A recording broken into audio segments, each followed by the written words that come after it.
Welcome to ৰঞ্জিতাছ videos মোৰ মৰমৰ ছাত্ৰ ছাত্ৰী আজি তোমালোকৰ ভিডিঅ' হ'ব পঞ্চম অধ্যায় চিয়াবুদ্দিন তালিছৰ অসম বিৱৰণ আপোন দেশৰ কথা তোমালোকৰ কিতাপৰ পঞ্চম অধ্যায়ৰ আজি প্ৰশ্নৰ উত্তৰ আলোচনা কৰিম লগতে অতিৰিক্ত প্ৰশ্নৰ উত্তৰো আলোচনা কৰিম চেনেলত নতুনকৈ আহিছা যদি চেনেল ছাবস্ক্ৰাইব কৰি থৈ দিবা নতুন নতুন ভিডিঅ'ৰ নটিফিকেশ্যন পাই থাকিবা ভিডিঅ' ভাল লাগিলে লাইকো কৰিবা ছাবস্ক্ৰাইব কৰা চবকে মোৰ ফালৰ পৰা ধন্যবাদ আজিৰ ভিডিঅ' আৰম্ভ কৰোঁ প্ৰশ্নাৱলী ১ নং প্ৰশ্ন একোটিকৈ বাক্যত উত্তৰ লিখা ক চিয়াবুদ্দিন তালিছে ৰচনা কৰা গ্ৰন্থখনৰ নাম কি লিখা উত্তৰত লিখিবা ফাথিয়া ই ইব্ৰিয়া ঠিক আছে প্ৰশ্নৰ লগত মিলাই লিখিবা তোমালোকে খ প্ৰশ্ন চোৱা চিয়াবুদ্দিন তালিছৰ বিৱৰণ মতে ব্ৰহ্মপুত্ৰ নদীৰ উত্তৰ আৰু দক্ষিণ পাৰক কি বুলি জনা গৈছিল খ উত্তৰ কিতাপত চোৱা ব্ৰহ্মপুত্ৰৰ উত্তৰ পাৰক উত্তৰ কুল আৰু দক্ষিণ পাৰক দক্ষিণ কুল বোলা হৈছিল প্ৰশ্নৰ লগত মিলাই লিখিবা গ নং প্ৰশ্ন চোৱা চিয়াবুদ্দিন তালিছৰ মতে অসমত কি বস্তু অতি দুৰ্লভ আছিল গ নং উত্তৰ চোৱা অসমত নিমখ বৰ দুৰ্লভ আছিল নিমখ বুলি লিখিব পাৰিবা তোমালোকে প্ৰশ্নৰ লগত উত্তৰ মিলাই লিখিবা ঠিক আছে ঘ নং প্ৰশ্ন চোৱা মীৰ জুমলাৰ অসম আক্ৰমণৰ সময়ত আহোম ৰাজ্যৰ ৰজা কোন আছিল আহোম ৰাজ্যৰ ৰজা আছিল জয়ধ্বজ সিংহ ঠিক আছে তোমালোকেও নিজৰ উত্তৰ বহীত মিলাই লিখিবা প্ৰশ্ন চোৱা অসমৰ মানুহে সাজি লোৱা সৰু নাওবোৰক কি বুলি কোৱা হৈছিল উত্তৰ চোৱা কিতাপত বছাৰী ঠিক আছে তোমালোকে প্ৰশ্নৰ লগত মিলাই লিখিবা উত্তৰ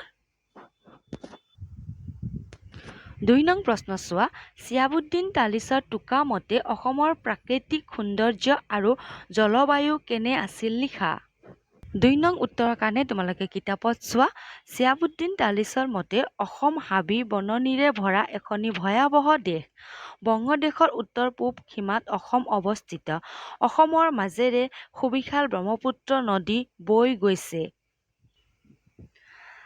পাহাৰৰ দাঁতি পৰ্যন্ত বিস্তীৰ্ণ খেতি পথাৰ আহল বহল আলিবাটে যাতায়াত ব্যৱস্থা সুচল কৰি তুলিছিল অসমত নদ নদী বেছি বৰষুণৰ পৰিমাণো বেছি অসমৰ জলবায়ুৱে বিদেশীসকলক বৰকৈ অসুবিধা দিয়ে সেইবাবে বিদেশীসকলে অসমত বেছি দিন তিষ্ঠি থাকিব নোৱাৰে অসমৰ প্ৰাকৃতিক পৰিৱেশে বিদেশীৰ মনত ভয়ৰ সঞ্চাৰ কৰিছিল প্ৰাকৃতিক পৰিৱেশৰ প্ৰভাৱত পৰিয়ে বিদেশীসকলে অসমক যাদু মন্ত্ৰ দেশ বুলি ভাবিবলৈ বাধ্য হৈছিল ভাৰতৰ অন্য প্ৰান্তত নেদেখা বহু গছ-গছনি ফুল ফল অসমত দেখা যায় জালুক জটামাংখী বিভিন্ন প্ৰকাৰৰ নেমু টেঙা আম কঁঠাল আদা আদি প্ৰচুৰ পৰিমাণে পোৱা যায় বিভিন্ন প্ৰকাৰৰ কুঁহিয়াৰ খেতি অসমত প্ৰচুৰ পৰিমাণে হয় তোমালোকেও নিজৰ উত্তৰ বহীত লিখিবা আণ্ডাৰলাইন কৰিয়ে থৈছোঁ মই তোমালোকক মাতিও শুনালো তোমালোকে ধুনীয়াকৈ কিতাপৰ লগত মিলাবা আৰু নিজৰ উত্তৰ বহীত বানান শুদ্ধকৈ লিখিবা ঠিক আছে এতিয়া আমি আলোচনা কৰোঁ ৩ নং প্ৰশ্ন চোৱা অসমৰ গছ-গছনি আৰু শস্যৰ বিষয়ে চিয়াবুদ্দিন তালিছে কি কথা লিখি থৈ গৈছে লিখা উত্তৰ ৩ নং উত্তৰৰ কাৰণে কিতাপত চোৱা ওখ ডাঙৰ আৰু ঘন ঘন গছ-গছনিৰে অসমৰ পাহাৰ ভৈয়াম পৰিপূৰ্ণ আছিল অসমৰ নদ নদীবোৰ গভীৰ হোৱাৰ লগতে বহলো আছিল ভাৰতৰ অন্য প্ৰান্তত দেখা বহুতো সুগন্ধি ফুল গছ লতা সোৱাদযুক্ত ফল অসমতো উভয় নদী ভাৰতৰ অন্য প্ৰান্তত নেদেখা বহু গছ-গছনি ফুল ফল অসমত দেখা যায় জালুক জটামাংখী বিভিন্ন প্ৰকাৰৰ নেমু টেঙা আম কঁঠাল আদা আদি প্ৰচুৰ পৰিমাণে পোৱা যায় বিভিন্ন প্ৰকাৰৰ কুঁহিয়াৰ খেতি অসমত প্ৰচুৰ পৰিমাণে হয় অসমৰ প্ৰধান খেতি ধান অসমৰ মাটিবোৰ সাৰুৱা আৰু পলসুৱা বাবে ইয়াত সহজে ধান উৎপাদন কৰিব পাৰি অসমৰ মাটিত ঘেঁহু বাৰ্লি আৰু মচুৰ দাইলৰ খেতি একেবাৰে নহয় অসমত নিমখ বৰ দুৰ্লভ আছিল নিমখৰ দামো আছিল বহুত নিমখৰ সলনি অসমৰ মানুহে কলাখাৰ ব্যৱহাৰ কৰে তোমালোকেও নিজৰ উত্তৰ বহীত উত্তৰ লিখি থৈ দিবা এতিয়া আমি আলোচনা কৰোঁ ৪ নং প্ৰশ্ন চোৱা অসমৰ ৰাজহ ব্যৱস্থাৰ বিষয়ে চিয়াবুদ্দিন তালিছৰ টোকাত কি কথাৰ উল্লেখ পোৱা যায় লিখা উত্তৰ কিতাপত চোৱা অসমৰ প্ৰজাসকলে শাৰীৰিক পৰিশ্ৰম কৰি ৰজাঘৰক ৰাজহ আদায় দিব লাগিছিল। কৃষকৰ পৰা কোনো ৰাজহ লোৱা ব্যৱস্থা নাছিল। তাৰ পৰিৱৰ্তে প্ৰতি ৩জন মানুহৰ এজনে ৰজাৰ ঘৰত পাল পাতি কাম কৰি দিব লাগিছিল। কামত অৱহেলা কৰা অপৰাধত শাস্তি হিচাপে ৰজাই প্ৰাণদণ্ডও দিছিল। সেইবাবে প্ৰজা সাধাৰণ ৰজাৰ প্ৰতি বৰ অনুগত আছিল। ঠিক আছে, তোমালোকে নিজৰ উত্তৰ বহীত লিখিবা। এতিয়া আমি আলোচনা কৰোঁ। ৫ নং প্ৰশ্ন চোৱা বিদেশী শত্ৰুৰ আক্ৰমণৰ বিৰুদ্ধে অসমীয়া সৈন্যই কি কৌশল গ্ৰহণ কৰে বুলি চিহাবুদ্দিন তালিছে উল্লেখ কৰিছে লিখা।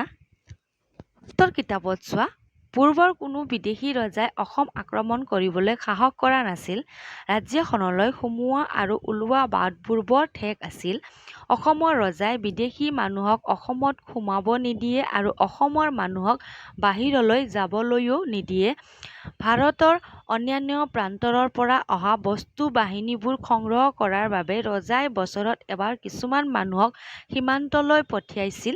বিদেশীসকলে অসমৰ ভিতৰত সোমালেই অসমৰ মানুহে ৰাতি আন্ধাৰৰ সুযোগ লৈ আক্ৰমণ কৰিছিল। বিদেশীৰ আক্ৰমণত তিষ্ঠিব নোৱাৰিলে অসমৰ মানুহে ঘৰ বাৰী এৰি পাহাৰত আশ্ৰয় লৈছিল। লগে লগে বিদেশীসকলে অনায়াসে ৰাজ্যৰ মাজমজিয়াত উপস্থিত হৈছিল। দিন যোৱাৰ লগে লগে অসমত বৰ্ষাকাল আৰম্ভ হয়। বাট পথ পানীয়ে উপচাই পেলায় কাৰণে অসমৰ যাতায়াত ব্যৱস্থা একেবাৰে দুৰ্গম হৈ পৰে। ইয়াৰ সুযোগ লৈয়ে পাহাৰৰ পৰা নামি আহি অসমীয়া সৈন্যই শত্ৰুপক্ষক আগুৰি ধৰি আক্ৰমণ কৰি বিপদত পেলায়। পছোৱা প্ৰাকৃতিক পৰিৱেশত বিদেশীসকলে পৰাজয় বৰণ কৰিবলগীয়া হয়। তোমালোকে নিজৰ উত্তৰ বহীত লিখিবা। এতিয়া আমি আলোচনা কৰোঁ। ৬ নং প্ৰশ্ন অসমৰ জনসাধাৰণৰ বিষয়ে চিহাবুদ্দিন তালিছে কেনেধৰণৰ মতামত দিছিল লিখা। উত্তৰ কিতাপত চোৱা এই দেশৰ মানুহৰ কোনো সুকীয়া ধৰ্ম নাছিল। জাত পাতৰ বিচাৰ নাছিল। মানুহৰ মাংসৰ বাহিৰে সকলো জীৱ জন্তুৰে মাংস এওঁলোকে ভক্ষণ কৰিছিল। মানুহবোৰৰ চেহেৰাৰ মাজেৰে সাহস আৰু বীৰত্ব প্ৰকাশ পাইছিল। বিভিন্ন ধৰণৰ কঠিন কাম নেক্সট পেজত যাবা এওঁলোকে অনায়াসে কৰিব পাৰিছিল। যুদ্ধ বিগ্ৰহ কৰিবলৈ মুঠেও ভয় নকৰিছিল। প্ৰবঞ্চক মিছলীয়া আৰু বিশ্বাসঘাতক হিচাপে এওঁলোক পৃথিৱীতে অদ্বিতীয়। ৰজাৰ ওচৰলৈ গ'লে নাইবা তেওঁক দেখা কৰোঁতে সকলো মানুহ তল মূৰ কৰি আঁঠু ল'ব লাগিছিল। পুৰুষবোৰে দাঢ়ি চুলি গোফ নাৰাখিছিল। কোনোবাই ৰাখিলেও বঙালক অনুকৰণ কৰা বুলি তেওঁৰ শিৰচ্ছেদ কৰা হৈছিল। তোমালোকেও নিজৰ উত্তৰ বহীত উত্তৰ লিখি থৈ দিবা। ঠিক আছে।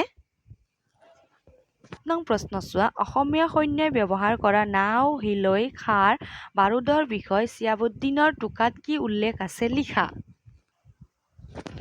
৭ নং উত্তৰ কিতাপত চোৱা ইয়াত ধুনীয়াকৈ দিয়াই হৈছে। ঠিক আছে, নাও আৰু যুদ্ধ জাহাজ ইয়াৰ পৰা তোমালোকে ইয়ালৈকে লিখিবা। ঠিক আছে, আকৌ চোৱা হিলৈ আৰু ঘৰ দুৱাৰ আছে ইয়াৰ পৰা ইয়ালৈকে লিখিবা। ঠিক আছে, তোমালোকে উত্তৰ ৭ নং প্ৰশ্নৰ উত্তৰ ইয়াৰ পৰা লিখি সাজিছিল ইয়ালৈকে লিখিবা।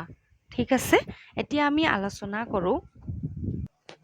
৮ নং প্ৰশ্ন চোৱা চিহাবুদ্দিনৰ টোকা মতে গড়গাঁও নগৰৰ বিৱৰণ এটি লিখা। উত্তৰ তোমালোকে কিতাপত চোৱা। ইয়াত চোৱা নগৰখনৰ দেখিছানে ইয়াৰ পৰা তোমালোকে ইয়ালৈকে লিখিবা আছিললৈকে লিখিবা। ঠিক আছে, আণ্ডাৰলাইন কৰিয়ে থৈছোঁ। তোমালোকে নিজৰ উত্তৰ বহীত লিখিবা। কিতাপৰ পৰা চাই লিখিবা, বানানো ভুল নহ'ব। ঠিক আছে, এতিয়া আমি আলোচনা কৰোঁ। ৯ নং প্ৰশ্ন চোৱা চিহাবুদ্দিন তালিচৰ টোকাত আহোম ৰজাৰ ৰাজ কাৰেং কেনেকুৱা আছিল বৰ্ণনা কৰা। ৯ নং উত্তৰৰ কাৰণে তোমালোকে কিতাপত চোৱা ইয়াৰ পৰা ইয়ালৈকে লিখিবা। ইয়াত চোৱা আণ্ডাৰলাইন কৰি থোৱা হৈছে। ঠিক আছে, আগতীয়াকৈ মই আণ্ডাৰলাইন কৰি থৈছোঁ। ইয়াত চোৱা ইয়াৰ পৰা লিখিবা ৰাজপ্ৰাসাদৰ এমূৰে মুখামুখিকৈ থকা 4টা খুঁটাৰ প্ৰত্যেকটোটাকৈ আঙঠি লগোৱা আছিল। আকৌ ইয়াত চোৱা আণ্ডাৰলাইন কৰি থোৱা হৈছে। ৰাজ কাৰেঙৰ 4 বেৰৰ বাহিৰত এটা অতি বিতোপন আৰু পৰিষ্কাৰ অট্টালিকাত ৰজা থাকে। ৰজাৰ অট্টালিকাৰ চাৰিওফালে ৰাজবিষয়াসকলৰ বাসগৃহ। জলবায়ু অতি সেমেকা হোৱা বাবে সকলোৱে চাংঘৰ সাজিছিল। তোমালোকেও নিজৰ উত্তৰ বহীত লিখি থৈ দিবা ঠিক আছে এতিয়া আমি অতিৰিক্ত প্ৰশ্নৰ উত্তৰ আলোচনা কৰোঁ অতিৰিক্ত প্ৰশ্ন চোৱা চিয়াবুদ্দিন তালিচৰ টোকা মতে সেই সময়ৰ অসমৰ মুদ্ৰা কি আছিল ৰজাৰ চিন থকা সোণ বা ৰূপৰ মোহৰ আৰু কঢ়ি আছিল ঠিক আছে চিয়াবুদ্দিন তালিচৰ টোকা মতে অসমৰ মানুহে নিমখৰ সলনি কি ব্যৱহাৰ কৰিছিল কলা খাৰ মৰমৰ ছাত্ৰ ছাত্ৰী মোৰ ফালৰ পৰা তোমালোকক মই দুটাহে অতিৰিক্ত প্ৰশ্নৰ উত্তৰ দিলোঁ তোমালোকে ধুনীয়াকৈ পাঠ পঢ়িবা পঢ়োঁতে তোমালোকে মই যেনেকৈ তোমালোকক ইয়াত দেখাই দিলোঁ তেনেকৈ তোমালোকেও নিজে লিখিবলৈও যত্ন কৰিবা ঠিক আছে আশা ৰাখিছোঁ মৰমৰ ছাত্ৰ ছাত্ৰী তোমালোকে আজিৰ ভিডিঅ' বুজি পাইছা বুলি নতুনকৈ আহিছা যদি চেনেল ছাবস্ক্ৰাইব কৰি থৈ দিবা যদি তোমালোকক ভিডিঅ' ভাল লাগে আৰু তোমালোকে ভাবা যে আমি ভিডিঅ'ৰ পৰা উপকৃত হৈছোঁ বুলি তেনেহ'লে ভিডিঅ' লাইকো কৰিবা আজি মই ইয়াতে সমাপ্ত কৰিলোঁ আকৌ লগ পাম আমি নতুন ভিডিঅ'ত